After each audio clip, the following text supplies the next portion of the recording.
Hi, my name is Vera Stepina, and I'm the host of Supermom Summit. And today my guest is Michelle Carlson. She is a certified personal trainer and corrective exercise specialist, experienced registered yoga teacher at the 200-hour level, a nutritionist, and an ambassador on the Sweat Pink community, striving to help others live healthier lives. She's an author of the Little Fit book and Your Guide to Lasting Weight Loss, both available at Amazon. She strives to help others live out their passion life. She is also a Nike Foundation Safe Spaces ambassador and travels the globe to help fight and end human trafficking and modern-day slavery. Hello, Hi, Michelle. how are you? I'm doing Wonderful. well. How are you doing? I'm so excited to have Thank you you. here It's great today. to be here. Oh, thank you. And I'm pretty sure we're going to have a great Absolutely. conversation. Well, first of all, tell us a little bit about yourself, your story. How did you come to Okay. what are you doing now? Well, for those that don't know my story, I have actually survived a 111-pound weight loss, which most people, they get really excited about that part. And it was, I'll tell you right off the bat, because everybody always asks me two questions. And first of all, it took me over 6 years. I made a lot of mistakes along the way. And the second one is usually, what surgeries did you have? And I haven't had any surgeries. I haven't had to have any lifts or tucks or anything like that. And that's because I was able to put into place the education that I found over those 6 years. So my journey began when I was younger. My mom struggled with her weight. My grandma struggled with her weight. And I was put on diets from a very young age, about the age of 9. And I went on and off these fad diets for my entire life. I mean, I was on them and I was off them. And when I was 17, my mom actually passed away from breast cancer. And there was an oncologist that said, had she have taken better care of herself nutritionally, if she wasn't always doing the fad diets and just exercising when she was trying to lose weight, if she had actually taken care of her whole body, she probably would have been able to fight it a lot better. And that just got me thinking. And I was actually enrolled in school to be a nurse. And after I married and had kids and had ballooned up to, my highest weight was about 231 pounds was my highest weight. And I'm only 5'6", which isn't short, but it's not tall enough to carry that much weight. And after that, I started just, I dropped out of school because nursing wasn't working for me. And back in the back of my mind was always what that oncologist had said, because that was a fear of mine. As I had kids, I was worried what was going to happen. You know, we had already been through this, and I didn't want to leave my children, so to speak. And the biggest problem that I faced, though, after having my 2 kids was I was very depressed, extremely depressed, especially after my daughter, who's my youngest. And I was carrying around all of this extra weight, which just made me feel worse about myself. And I didn't want to get out. I didn't want to do anything. And it all started with a decision to just go for a walk. And I would walk late at night when I thought nobody could see me. I wore dark clothes. It was very not safe. I would not recommend it. But I would walk late at night. I would, put my music on and just walk, and that was it. And I had honestly resigned myself to the fact that I was just going to be fat my whole life. I mean, that's the way I felt. And now I've learned not to use that word to describe that. But back then, that's how I felt. And I was probably only about 24 years old when I had just resigned to that fact. I thought, this is it. This is my life. I'm going to be that mom. And I could not even keep up with my children. I had a toddler at the time and a newborn, and I couldn't keep up with them. They were, walking around and stuff, and I would not want to play with them at the park. I didn't even want to take them to the park because I felt awful. I couldn't do anything with them, things like that. Well, in just an event that created a snowball, I ended up going to massage therapy school in order to earn money for my family, and I met a yoga teacher there who invited me to some classes. And I went, well, because I had no muscle mass, I was incredibly flexible. And so she was actually the one who spurred me on to start teaching. She approached me one after class and she said, have you ever thought about teaching yoga? And I was scared to death. And she goes, oh, no, you'll be fine. You should look into it. So my husband and I looked into some teacher training programs. We found one. We took money out of savings to pay for it. And I was immersed in 14 days away from my family with people I didn't know so that I could learn yoga and how to teach everything. And if anybody's ever struggled with weight itself, because I know for a lot of moms, that's not your primary struggle. But if you've ever struggled with it, it is very difficult when you are truly and honestly the biggest person in the room. And you have to get up and talk to people and teach them and all of this. But it was a community of supportive people. And so that helped really get me started into fitness. And shortly after that, when I graduated from yoga school and I had a little certificate and everything, I decided, well, I should do something with it. So I started teaching some classes in there, and I ended up going to a gym here locally who wanted me to teach their yoga program. And the hilarious thing is I taught just yoga, and I told her, I said, I'm just going to teach yoga. And she said, well, we need teachers that will teach more than that. So if you're open, perhaps we could get you to teach a few other things. Maybe you could teach spinning, maybe you could teach step. And honestly, my eyes just went so wide because I was so grateful that she saw in me that I could even do that kind of thing. And I started off with just yoga. And the first night, this is the most, I think most women can really grab onto this story because if you've ever been in a gym environment, you'll get what I'm talking about. But my first night to teach yoga, it was a 5 o'clock. There wasn't a ton of people. I had just a few ladies in the class, and the lights were low. We were just at the end, and my boss comes in, and I was staring, and she leans across the stage. She said, our kickboxing instructor is sick, so I really need you to take this next class. And I looked at her, and I probably went pale white. I had no experience with kickboxing. I said, I don't know what to do. She goes, just wing it. I don't know what to tell you. I need help. So I finished the class, and this gym had just opened. It was brand new. It was super fancy. And so, of course, everybody and their grandma was there. And they come in, and up on the stage is this girl who, at the time, I weighed 196 pounds. And I did not have shoes on because I was a yoga teacher with flip-flops. And I had, I put my music on, and the first thing I said, people were just pouring in the room. There were 66 people in the room when I started. And I told them, I said, I apologize. I'm the yoga teacher, the kickboxing instructor couldn't make it, but I'm going to give you a great workout. I'm going to do my best job ever. Well, immediately 23 people left. And I know this because I counted them as they left. And I was just heartbroken, but I went ahead and I did, we did jumping jacks and step touches and all this. There were only, at the end of the hour, there were 8 people that stuck around me. 8 people.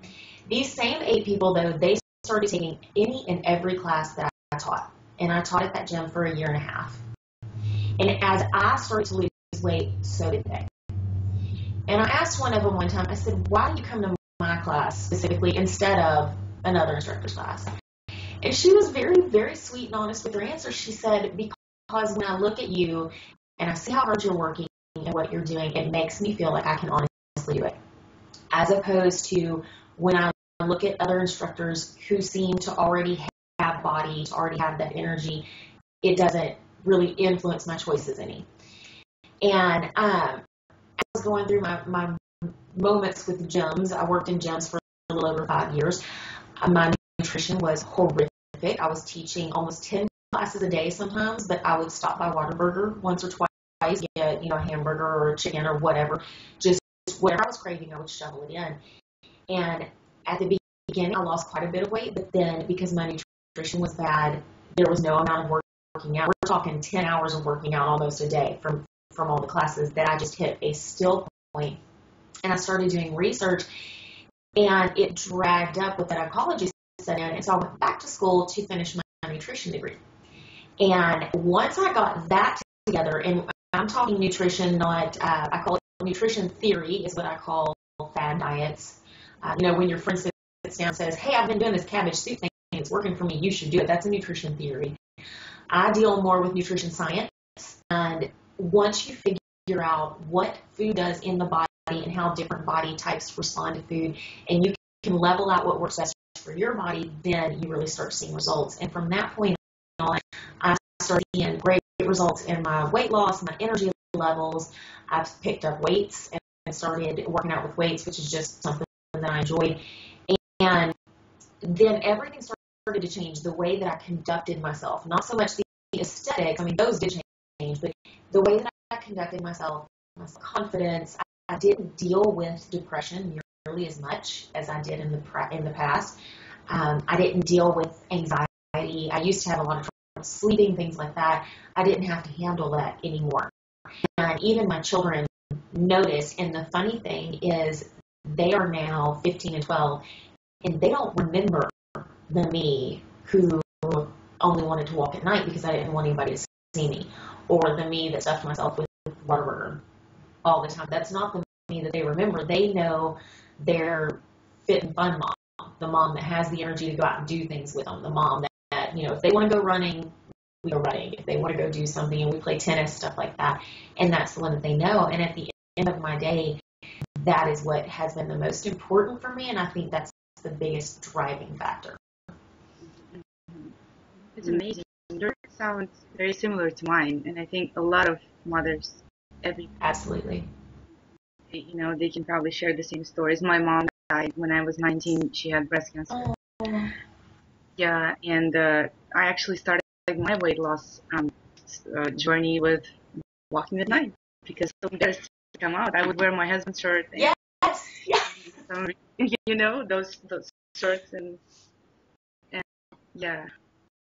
Well, let's go to the questions. My first question is: our lives are always some of us more than two kids. How do we find time and motivation to work out? This question. This is really, really good. Because that is true. I only have two. There are some moms that I know that have 5 or 6. I cannot. Those are crazy. No, I'm joking. And so, the way that we, first and foremost, motivation, we can't depend on that. And I think in the world that we live in today, because of Facebook and Instagram and all this, and you see all these moms, and I do. Sometimes I'll, snap a selfie when I'm having a great gym day, and I'll put it up, and then you go, wow, they must just have all the motivation because they're there all the time, all that. I can honestly tell you that, especially during the summer months, I'm probably only what you would truly call motivated, maybe 40% time to go and work out. The rest of it is just habit. So then, if we kind of take that and turn it, how do we then create those habits that's going to help get us to the gym or wherever we work out? And that's my first point, is you need to know your fitness personality. We all have a different personality when it comes to working out. I myself prefer to work out by myself. I do not, and it took me years to realize that, but I don't like being in groups of people. I don't really like the classes. And yes, I taught them for years and years, but it's different when you teach them than when you're in them. I don't find a lot of motivation. And for me, it's just more of that struggle, me against me. And so I don't have a gym membership. I gutted my garage and made it into a gym. I also have a little workout space in my living room and in my office, this little empty space I use for yoga. So it's important, if that's your workout style, then lean to that. Do you have to, make a full-on home gym to get results?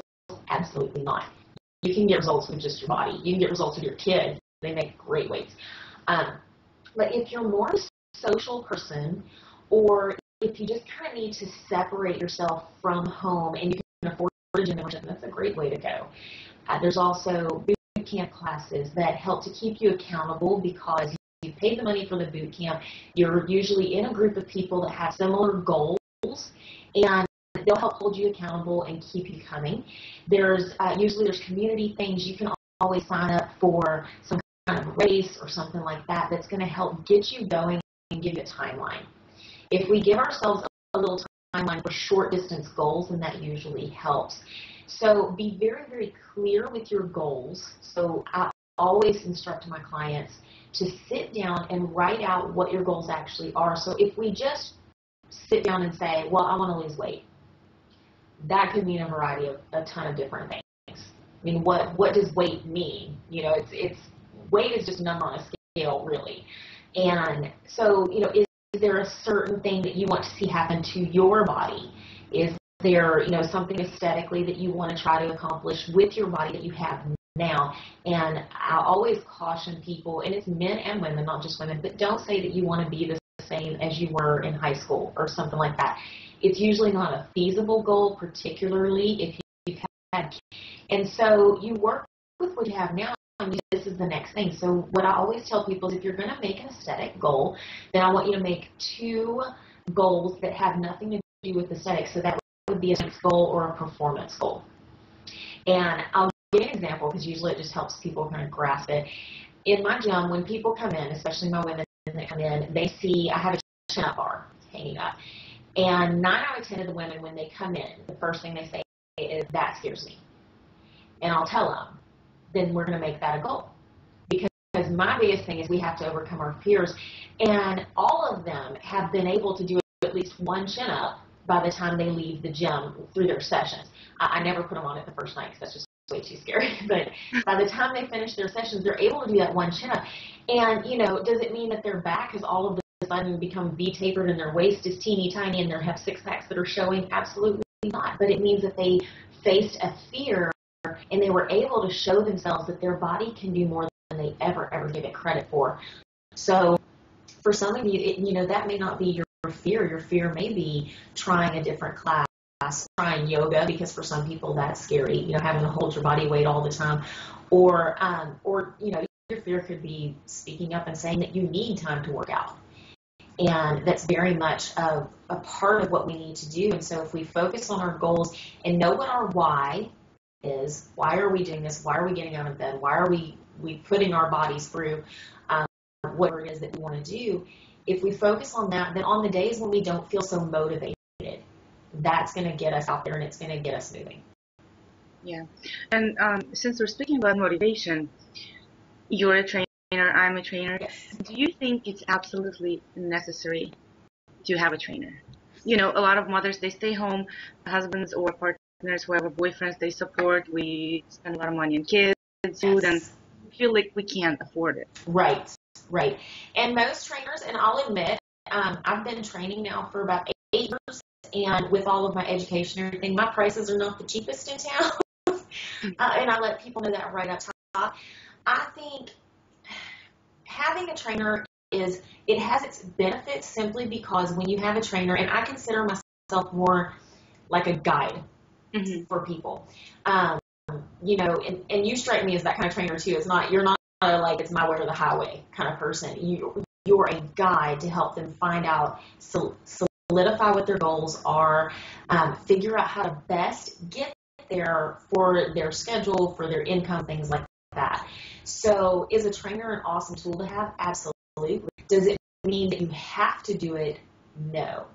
And there's a little trick behind this because I've done lots of blog posts and stuff about how to pick a trainer, because oftentimes a lot of women will go in and they'll put the money into a gym membership, and then the gym says, oh, we're going to give you a trainer 2 free sessions, and they get stuck. Basically, I'll be totally honest, you're going to get a trainer that hasn't been training very long at all. And they put you through a workout, and it seems like they put you through a workout just to show you how truly out of shape you are.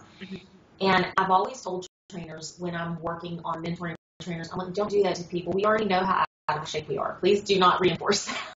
Yeah. So if you want to go that route and you're trying to get maybe some training on the cheap, some of the best ways to do that are to go through the internet, check out different blogs and resources. A lot of trainers like myself, we put up free workouts or at least workout tips. Form tips are huge. If you're going to follow somebody's stuff, I would dig into them a little bit. If I can't find their about page, if I can't find what they're about and what certifications they have and stuff like that anywhere on the internet, I don't trust them. Yeah. So you can get some free form tips and things like that on for cheap, and that makes it to where you are getting some of the benefits of having a trainer without having to spend all the money. Because especially, and I found this to be true for myself, when my children were very, very young, we have that kind of money. Yeah. To spend. I mean, we were doing good to have diapers, it gets expensive. And so try for an accountability group with your friends.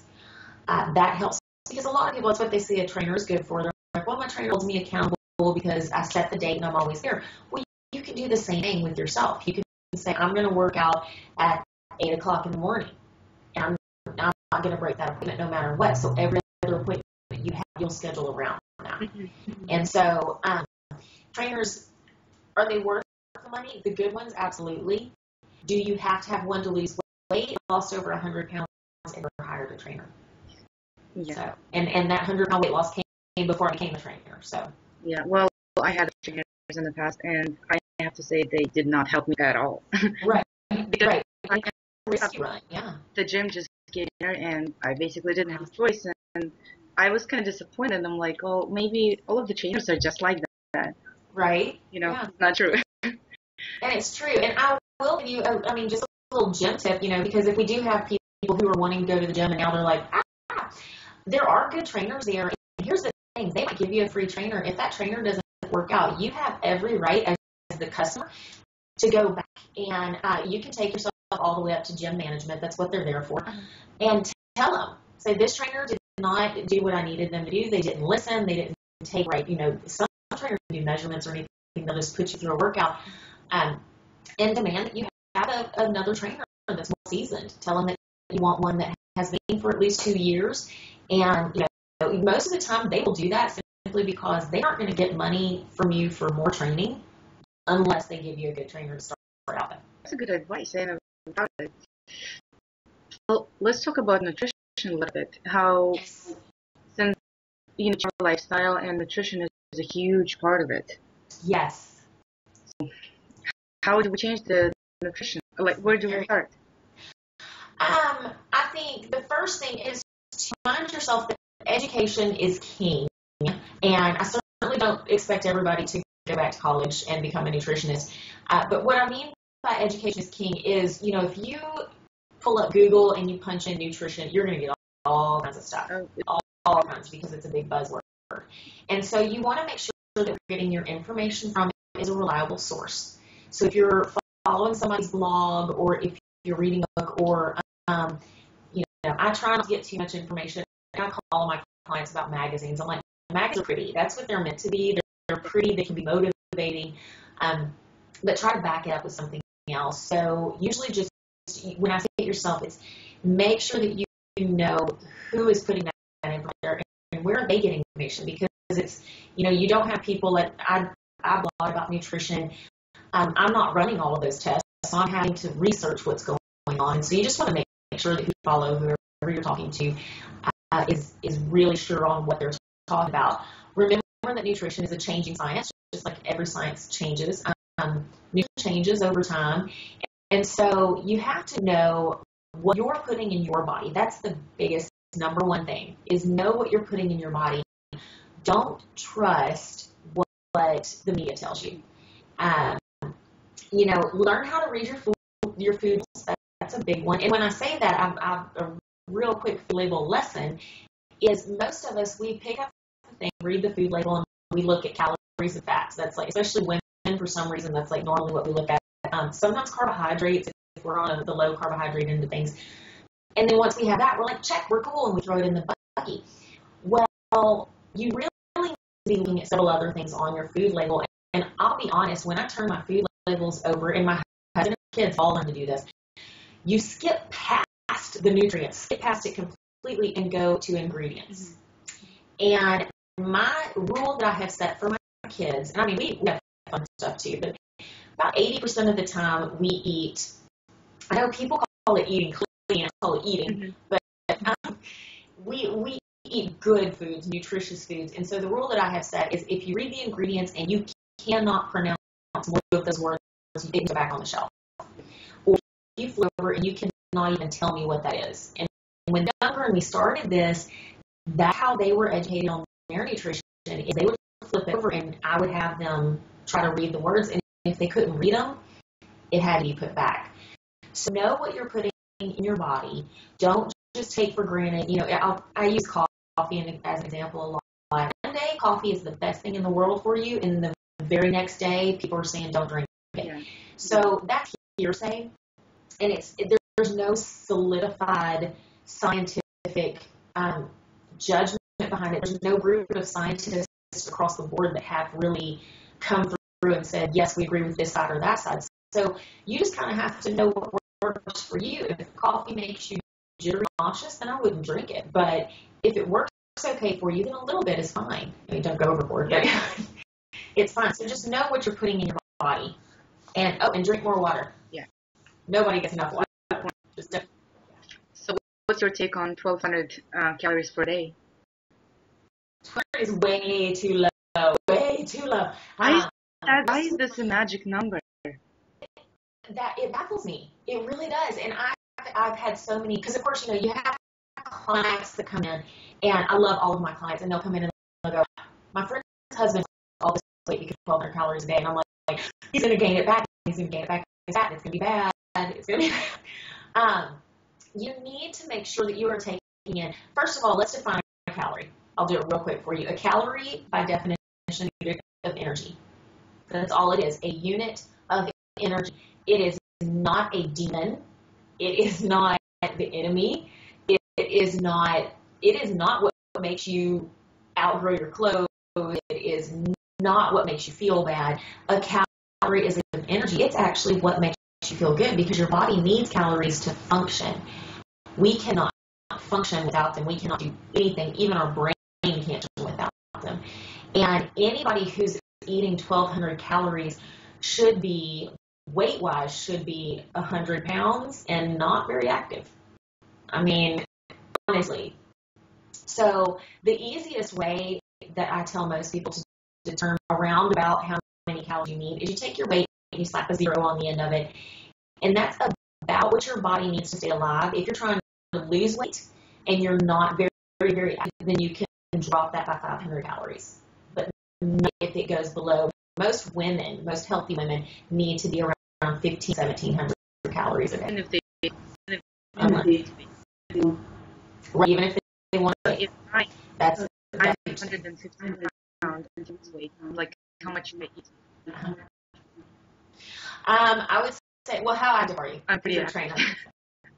Yeah. So you're pretty active. So you're actually probably looking at about 1,800 calories a day. Because 1,800, sometimes 2,000, especially depending on how you train. But if you do any kind of high intensity training, things like that, you're going to need a few more calories.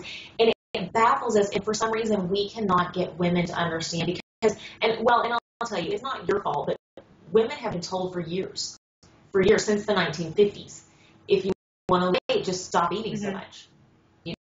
Just stop. Now, here's the funny thing though, men can create, and I know nowadays it's a little different, but if you look at the men in the decades past, they usually have very muscular bodies that burn a lot of calories, and they eat more than women do. And women were always told, just don't eat so much. And then, you don't eat so much, you have no energy, so you just sit around. So then we ended up, over the decades, we've created bodies that's back in the 50s and 60s, we didn't have words like tone and things. We didn't know what that was. It was just the human body was the human body. And now we have this, our body we feel like it's misshapen, and we want to tone it, we want to suck in here, we want to fill out there. And men consistently can lose weight faster than women because of the muscle mass that they have. So if we flip that, then I can lose weight a little faster by having a little lean muscle, and you'll never get me. But we're going to get bulky. Yeah. We're going to get bulky. And I'll be honest, when I first started lifting heavy weights, and that's just my thing, I'm not saying you have to do that, you can go to the benefits of it, but I like heavy duty weights. I feel capable when I'm doing that. I was worried I have big legs. My legs are either going to be big and fluffy, or they're going to be big and muscular. But they enable me to eat the foods that I enjoy. They enable me to get from one place to the other. They enable me to run around the tennis court with my kids. And they, nobody has ever, I've actually had people with legs that I always thought the ballerina legs is what I call them. If you're blessed with those, then honey, love them, show them off. But those long legs that go like all the way up to your eyebrow. and they're very thin, just lean. That's what I always wanted, and I've had those women come up and go, I would give anything for your legs. And I'm like, are you for real? Because to me, mine are like bricks. And, but you know, the grass is always greener on the other side. But yeah, we're not going to we don't produce enough testosterone to bulk up. Because that's what it takes. And I know some people, what about the female bodybuilders? The female bodybuilders, and I'm talking from the natural side of, and there is an unnatural side of bodybuilding, but from natural people, those women, it has taken them years of crazy strict food, and we're talking more calories than you and I could put away in a day combined, along with crazy, you know, tearing down the muscle so that it'll rebuild, and then feeding that muscle.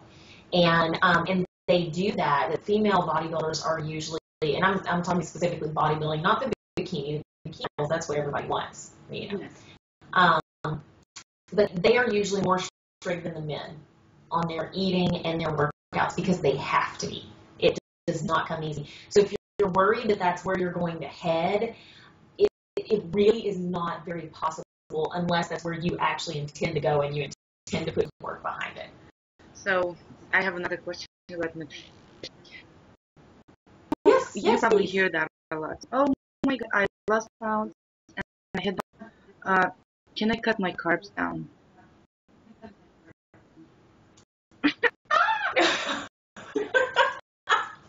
Everybody has carbs.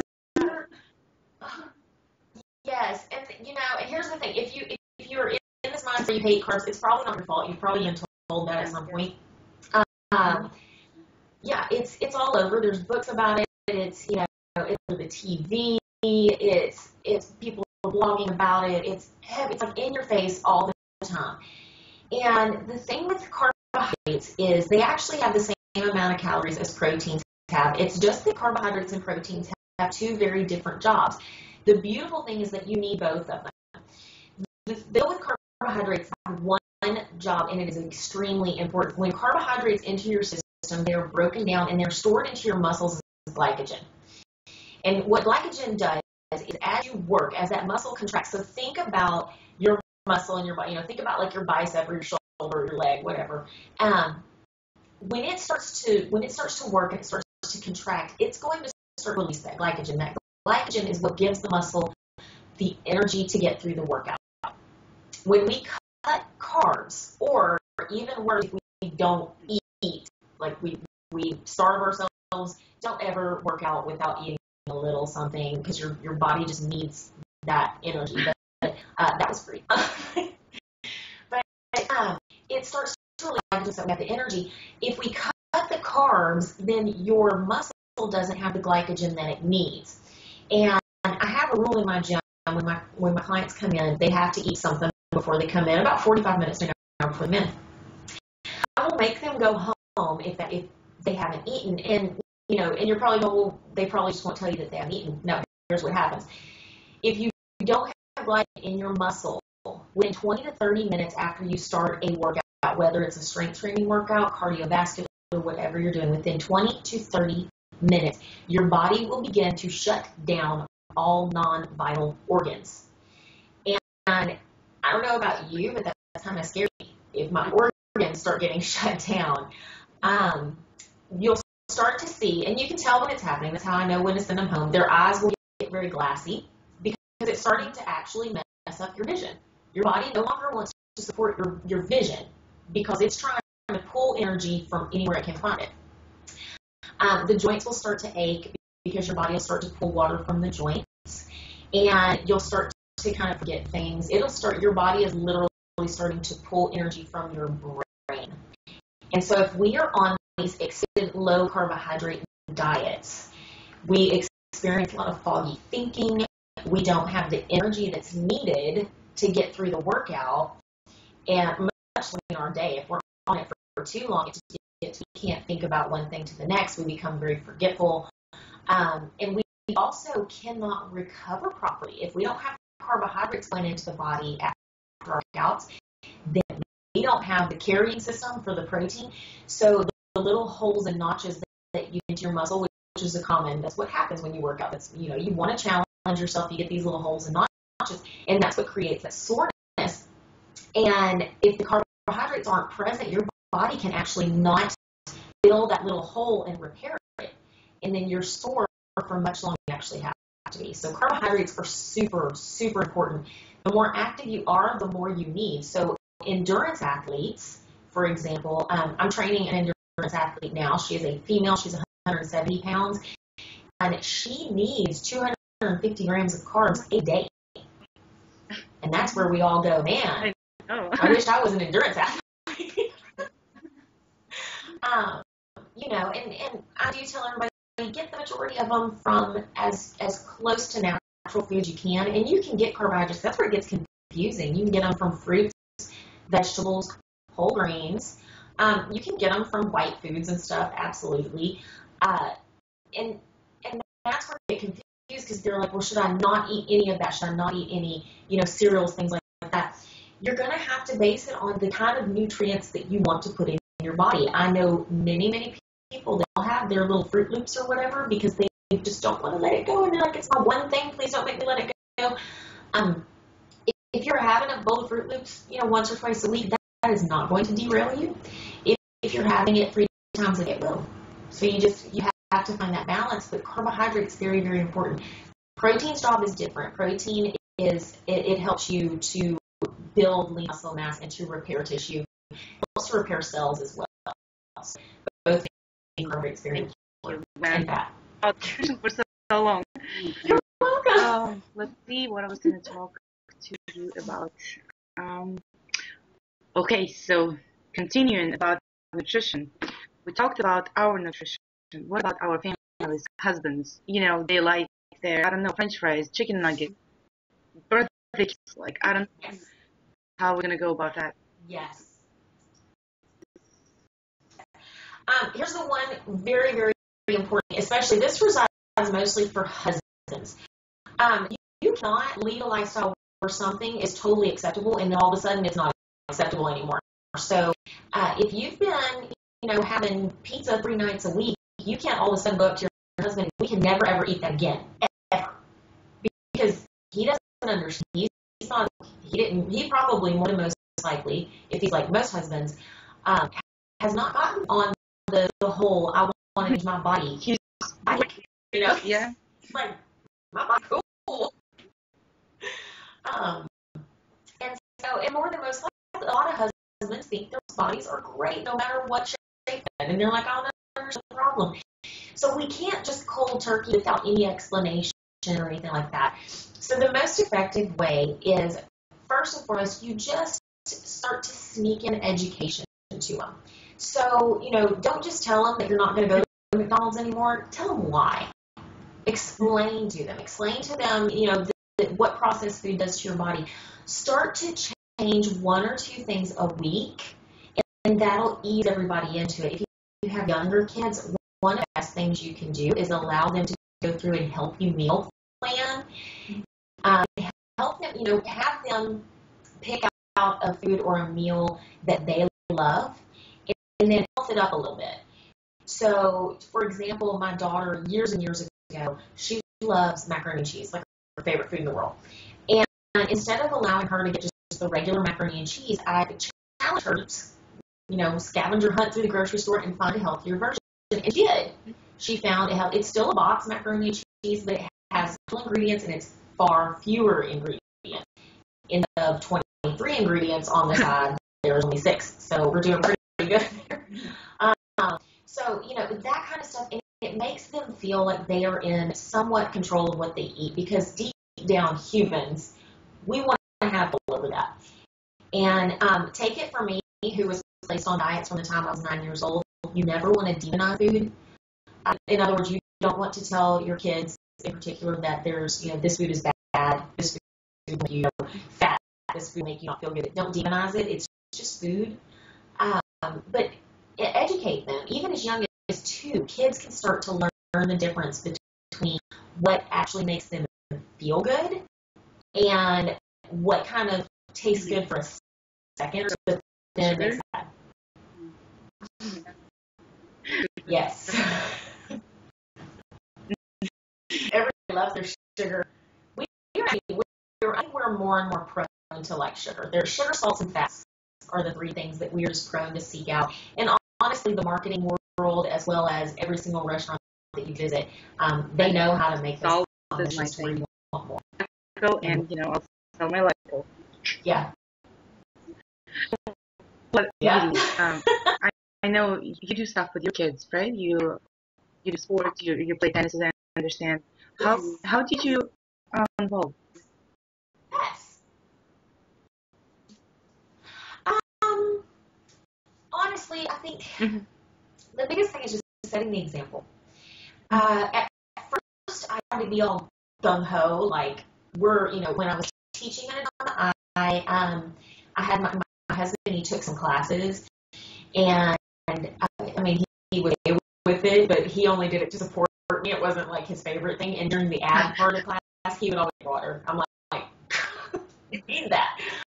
I think it's just to never ever give up. So there's been times when, and we've actually been through a stretch just now, and it's the funniest thing because all of my clients go, well, you must have the most active family in the world. I'm like, they love to sit on the couch, and I understand that.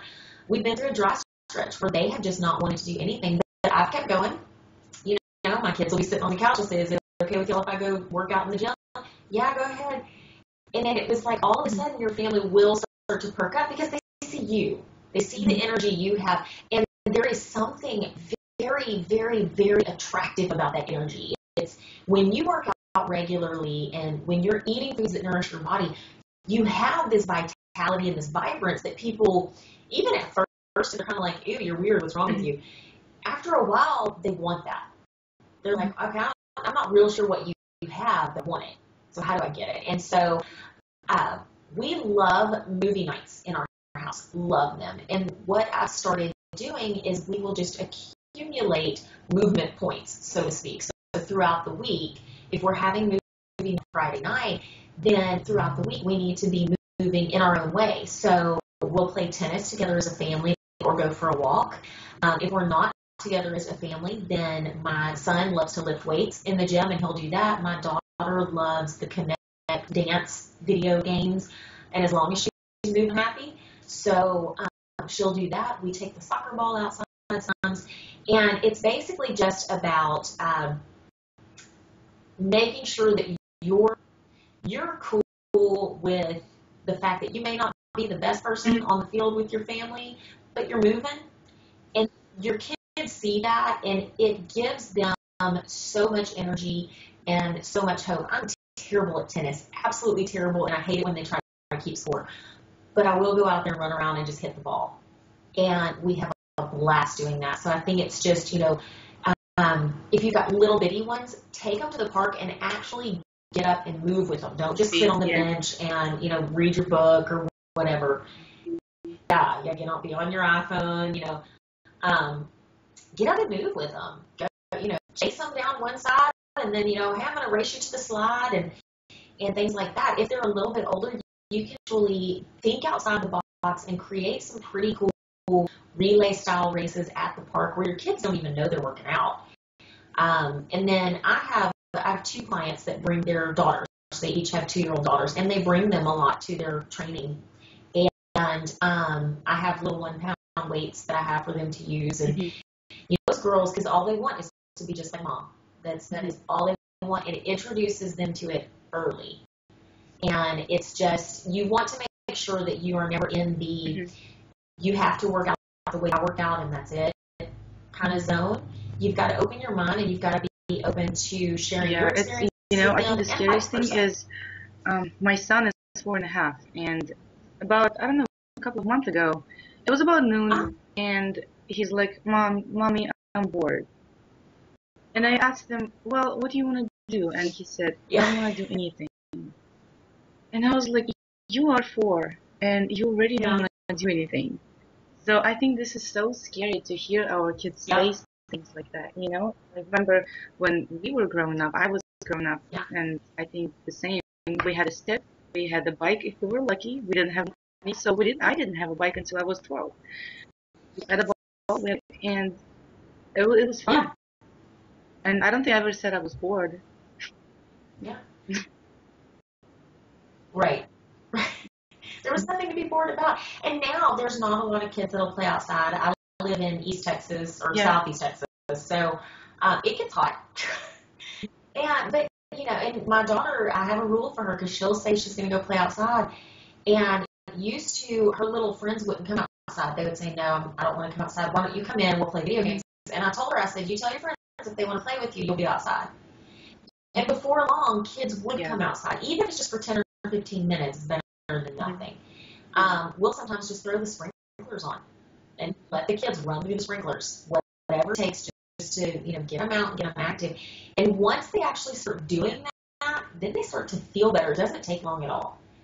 And then once they start feeling better, then they crave that and they want that movement. I think it's just in our fast-paced world today where we're all so busy, kids don't get out as much. They don't move as much. They're just they do just sit there, and then they don't know what that good feeling actually is. That is so true. Once they get it, though, they crave it. Okay, let's see. Well, we talked about fun ways to work out with the kids. Okay, so my biggest question to you, the question that never gets about a lot, yes, body image. We have kids. We have a baby, and once of a sudden you realize that you don't look the same as you used to look before. Like, your hips are wider, you have no waist, you have stretch marks, you have loose skin, I don't know, your breast, you have saggy boobs, and once of a sudden you think, oh my God, I'm not pretty anymore, and I'm going to be like that for the rest of my life, and I'm okay with that. So, how did you learn to love your body after having kids? And you lost weight, and I guess that put impact on it too. Yes. But it's a funny thing. It is a very funny thing, and I get asked this question a lot, and I do a lot of public speaking on body image, and it is one of my most favorite things to talk about because I honestly believe as women, if we could get out of that mindset that if only we could, we would. Meaning, if only I could lose this last 10 pounds, then I would go do this. Or if only I could get this, little pooch here, then I would go do this. And we get to this mindset. And the reason why it's so huge to me is because I struggled with body image, obviously, from the time I was a young girl. And then having kids, actually, I got pregnant with my son 3 months after my husband and I got married. So obviously, because I was getting married, right, I running off some weight so I could wear that pretty dress. Then when I got him, we were done. But I gained 66 pounds with my son. It's because I had always deprived myself of food. And when I found out I was pregnant, I was so excited. And I kid you not, the first thing that went through my head was, I get to eat. I get to eat whatever I want. And I did. And he was a tiny baby. And I was shocked that he was so small. Because I gained so much weight. And then it was just, I spiraled down from there. And then after having my daughter and being depressed, and it kept getting worse. And ended up happening, and I do believe it happens to many people, even when they lose weight. I had gotten up to my highest of high in weight, and then I got down to my low in weight. And I still did not be happy with my body. I actually found myself, when we would go to the beach, to the water park, and there would be girls who were 50, 60, 70 pounds heavier than me wearing a bikini, and they were comfortable. Mm-hmm. I would be so jealous because I would be in my bikini, but yet I would be so tight in and not wanting anybody to look at me that I was just uncomfortable. I didn't even want to be there. And it's a funny thing because you have to go, why on earth? I mean, why on earth would you work that hard to lose the weight if you still have that issue? And so I want to tell people that, though, because the losing of the weight did not get rid of that issue at all. The issue is still there. As a matter of fact, I think there were some ways where the issue got worse because I still had stretch marks. I actually had a lady at a gym one time because we had a special promotion going on, and I had the shirt on it tied to the side so you could see just barely a little bit of a midriff. which was flat board. But when I walked by this lady, she goes, "You have kids, huh?" And I said, "Yes, ma'am." And she goes, "You have stretch marks." And I was like, "Oh, I can't believe." And I was devastated. At first, I was like, I cannot believe somebody would say that. And then I wanted to say something just totally mean to her. But I didn't, because I just, kind of curled up. And then later on, and it was years later, because I promise I thought about that comment for years. It was years that I was like, well, I have kids. I mean, I do. I have two incredibly beautiful, very capable children that were housed in a very safe, sturdy place for 9 months. And I think that as women, we get so caught up in this perception of perfection, because we're sold it 24/7. And on that note, before I move on, I just want to encourage everybody, be careful what you look at. Be very, very careful what's constantly going in. And, think about who your fan pages are on Facebook or on Instagram's the big one now. Who are you following? Because they should motivate you, so much better than me. But you should never look at them and be like, oh, yeah, there's so much, I'm never going to get there because they don't have kids. And when in reality, maybe you'd look at them and go, they don't have kids. I do, that's that, because honestly, there's a lot of these girls that don't have kids, that have what we view to be the perfect body, which perfection is not realistic and it does not exist. What I view as the perfect body is going to be totally different as to what you view as the perfect body. And because it's just subjective. And so I think that, we look at them when in reality, there's many of them who would love to have a marriage and children and maybe a stretch mark or two to prove that, And so I think we get caught up in the grass greener phase, and we forget, our hips widened, and we gained some weight, but good golly, you created a life. I mean, you carried a life. That is something, there's something to be said for that, and I think in our culture, we have demeaned that. We have made that not nearly as powerful as it actually is. We have it's like as soon as someone has a baby, we kind of wonder what they're going to do to get the weight off. Or we kind of in the back of our minds will think, especially if it's somebody, because now in the fitness world, there's fitness who have, there's been a string of them here lately who have had babies. And it's a big thing because everybody's going, are they going to get their pre-baby figure back? How are they going to do it? And there's a couple of them that live here in Houston who have done a really, really great job at they're documenting what they're doing, and it's a very safe way. And they're kind of like, it's been 20 weeks since I had my baby, so I'll have a pooch because it's only been 20 weeks. Yeah, but I mean, other people, because you see it all the time, Hollywood, somebody will pop out of it, and then they're, photographed on movies 2 years later, and they've got a six-pack, and you're going, that's not natural, and I'm here to tell you that's not natural. It's not natural.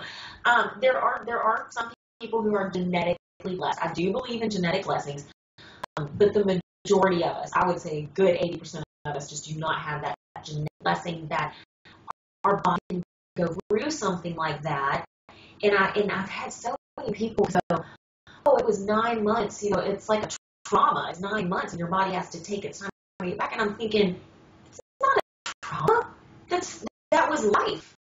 And one of the things that I attribute to helping me a lot is I do a lot of yoga. I'm not saying that changed the shape of my body. What yoga does is it makes you accept where you are right then.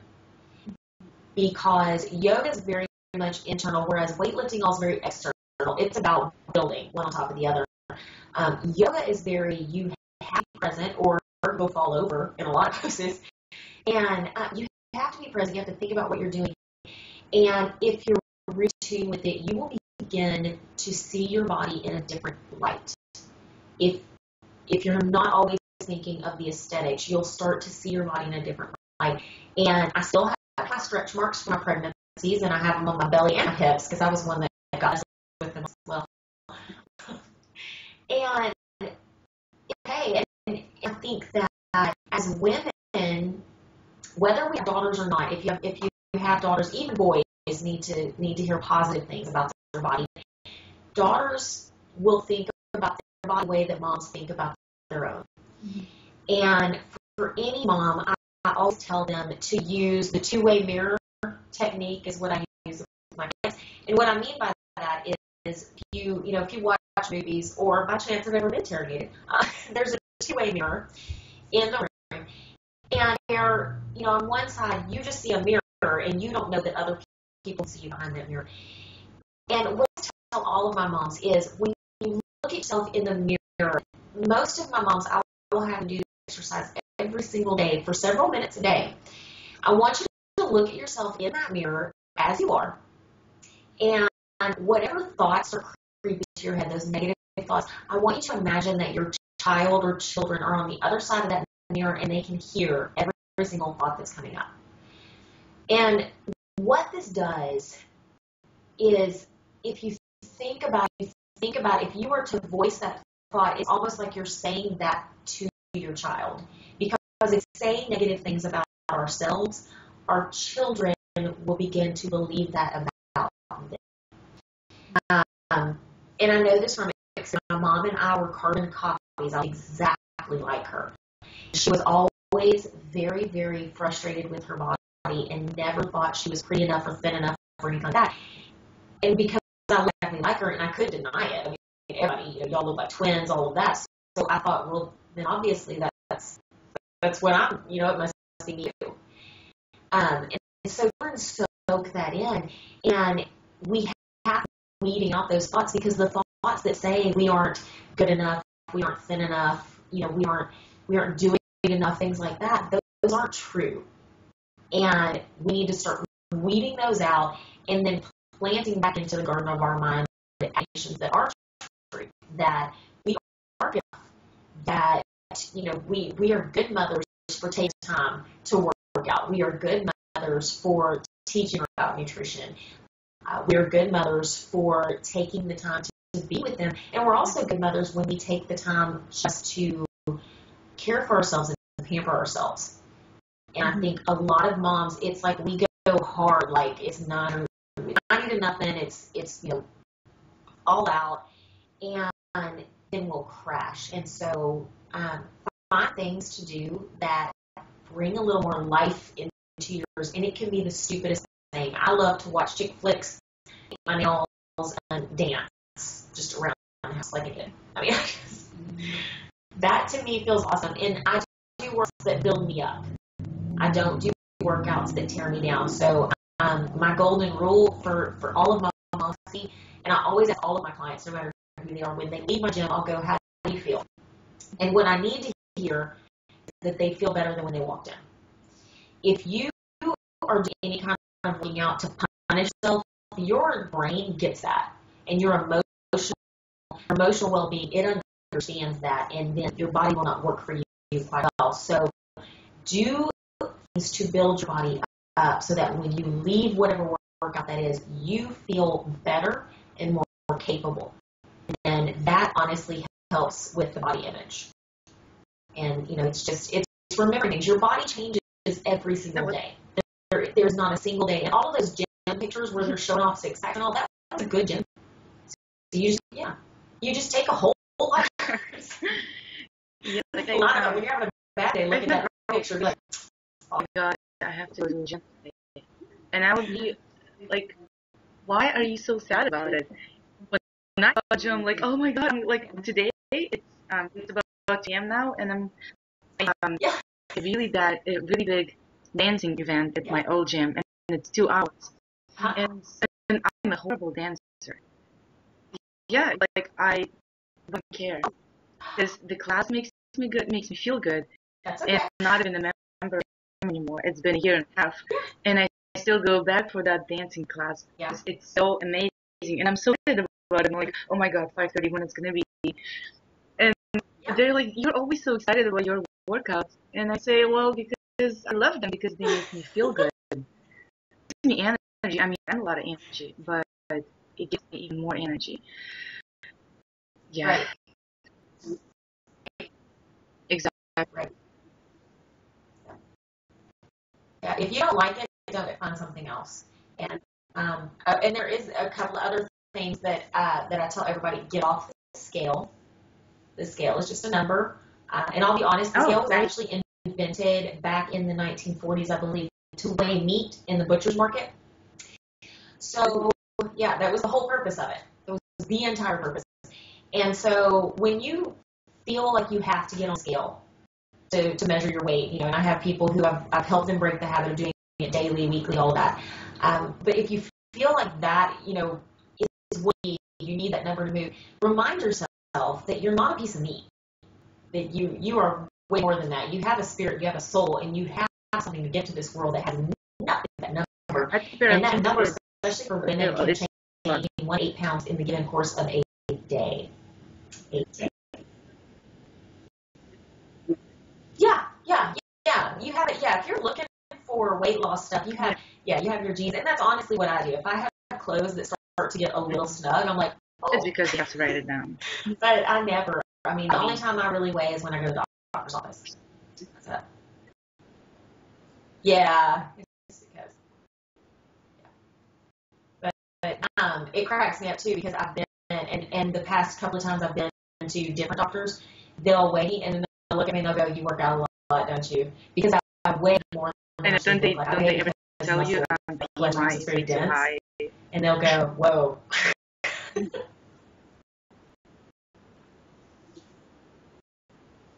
I haven't reached that yet because I am quite tall. But I have a friend of mine who is 5'2", and she probably weighs, I think she weighs 145. She is solid muscle. I mean, this girl, nothing shakes on her. And they'll be like, BMI's kind of high. And she goes, "Are you kidding me?" Yeah, my BMI is a little bit it's funny because, my dad told me, he's like, "Oh, they'll hear that." And I say, "Well, you know what, I'm okay. Because I live. I think it's fine."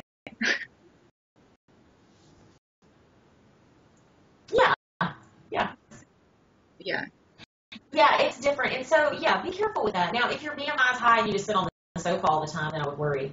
But when you're lifting weights, especially if you haven't quite, because I went through a phase where my BMI was too high, because I hadn't quite made enough muscle to lean out more of the fat. And honestly, that's what it takes. You build the muscle, and then your muscle starts burning so many calories that your body has to utilize the fat. And it utilizes the fat, by the way, when you are recovering. So sleep, very important. And then all of a sudden your body fat will just start to drop. But usually when you're going through that, or you're just first starting out, their body will be weird. We are actually taking a bit longer than I could. I talk to you forever. I feel like. Well, moving on to the last question. So, if, for instance, hypothetically, I decided to, change my lifestyle, change my body, lose weight, what steps should I take? What is the strategy? So I don't go over and I go on for 2 weeks and then I just drop out.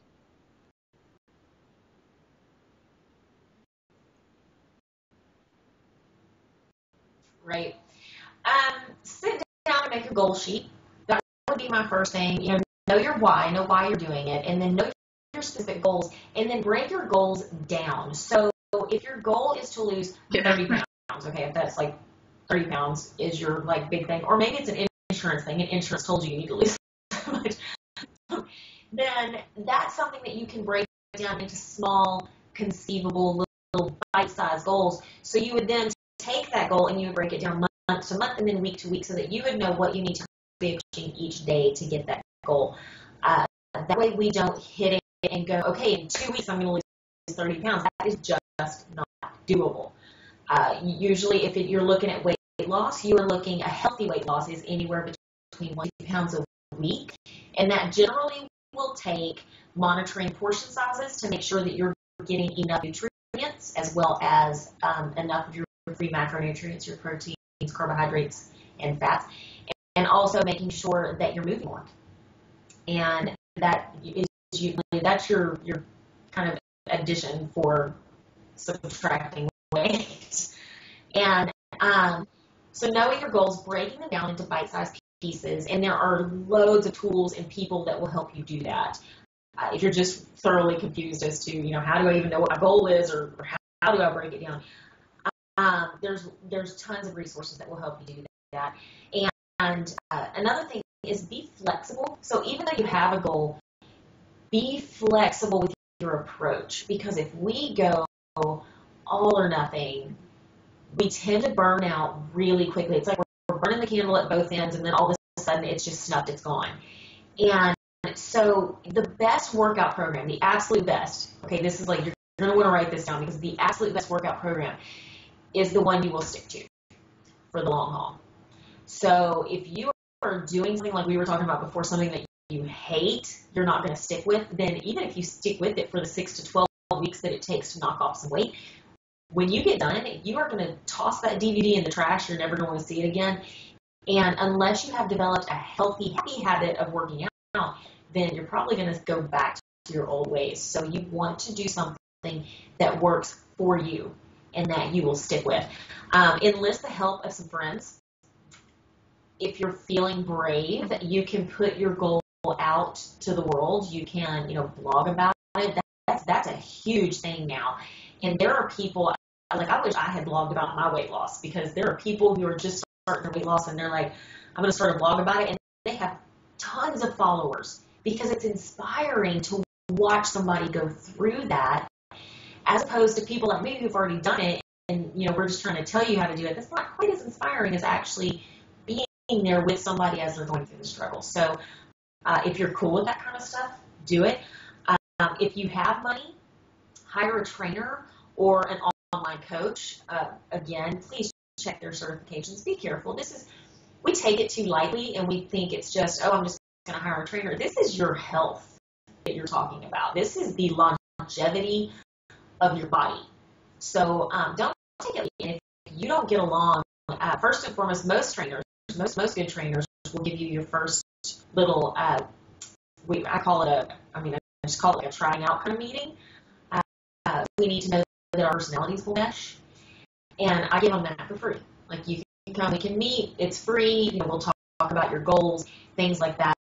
And most trainers are willing to do that either in person or via the phone or something like that. And if you can hire a trainer, it's a good investment to help you get to know what fitness is, get to know where you need to be and how to set those goals. If you can't hire a trainer, consider a slightly cheaper route, which is usually a lot of these membership sites are really, really awesome, and they will help you to know how to eat healthier. They will have on their things. Make sure that it fits your lifestyle, because there's a lot of big fitness competitors membership sites that you'll be paying, $10 or $20 a month for, and you can't do a single workout because they are so outlandishly hard. So just make sure that you're staying where you are now, and you know where you want to go, because you can always move up. You can always set a higher goal. You can always do more, but you have to know where you are and start from there. We can't start from here if we're actually here. So know where you are and know what you're willing to commit to, and that's all done on paper. And then the last thing is, don't go all or nothing. Don't totally go, okay, for the next 6 weeks I can't go to a single birthday party. I will not see my family. I will not do, I won't see my friends. My girlfriends are just going to have to take a back. So I shouldn't eat too much. Don't do that. You'll burn out quicker than anything. You need social support. So make sure that you have that. No. Oh, yeah, right. Mm-hmm. I'm doing the all salmon diet and greens, cutting out my carbs. Make dietary changes slowly. Because for honest to goodness, the dietary changes are the ones that you really want to stick. And over the past couple of years, I have not done a meal plan in the terms of one of the 6-week things where it's just, eat this and only this. Over the past 2 years, I have not done those, and I have never felt or looked better. I have kept my body super lean without killing it. I have energy to burn at both ends every day, and I just eat what I eat every day. I eat when I'm hungry. I mean, my body kind of has a routine and a rhythm. I eat when I'm hungry. And I'll give you an example. Yesterday, I took my mother-in-law out to eat, and we went to this little tea room, and I thought, okay, I was like, okay, I'll pick the healthiest thing I can find for myself on the menu. And I saw this chicken salad on spinach and all, and I was like, that actually looks pretty good on the menu. Well, they brought it out, and it was like a pureed chicken salad. It was disgusting. So I ate a little because my mom, she'll flip out and yell at people. So I was like, eating a little. And when I got home, I had no energy, none. I felt kind of sick, and I was thinking, man, what's wrong with me? And I finally figured out what I ate. So I went to the blender, and I blended a little green shake that I make for myself, and I chugged that, and man, I felt great. So it's that kind of stuff. Once you know that kind of stuff, you can start to monitor that, and you can know the quick fixes for your body, but you have your body. Don't, you and your best friend can work out together. You and your best friend can try to lose weight together. I don't have a you diet. shouldn't be It's eating my exactly the same. lifestyle. Yeah, I mean, I like food and I like cooking, and I I just exactly what I put into my food. I just eat like a normal person. Yeah. Yeah. Exactly. And that makes a that's a huge difference if you know what's going into your food. It doesn't mean you can't go out to eat, but I ask people, and honestly, I've read books, and then I also I've done interviews with people in the food industry to figure out what they do to our food before it ever hits our plate. And when I go out to eat, usually I ask, what's going on in my food, because you'll notice if you abstain from going out for some weeks at a time, and then you go out, oh my goodness, you feel all bloated after you eat. You're like, oh my gosh, what happened? Yeah, you just don't feel good. You don't have the energy. And so, and it does kind of work. I know a lot of moms are probably watching this and they're going, I don't have that kind of time to do all that. I think we overthink it much, and we think that we need to have the cute little, and I do the meals because my husband, he'll meal in the morning and go, to work. So I do separate them in little containers, and I've done, again, talked about that a lot, how to do that kind of stuff, and just super simple. It doesn't take much time, and I think that would probably be my biggest piece of information if you're first starting out, is don't overthink it. Well, thank you so much. We overthink, overcomplicate. This has been a really lovely hour. Over our head. Thank you so much for the interview, and I hope. You're very welcome. I don't hope. I'm pretty sure it has. A lot of mothers on how to do things easier way. And it doesn't have to be. Yeah, it doesn't have to be complicated. Right. Yeah. So, my name is Jessica, and I'm the host of Supermom Summit. And today my guest was Michelle Carlson. I hope you enjoyed the interview, and we'll see you all tomorrow. Thank you.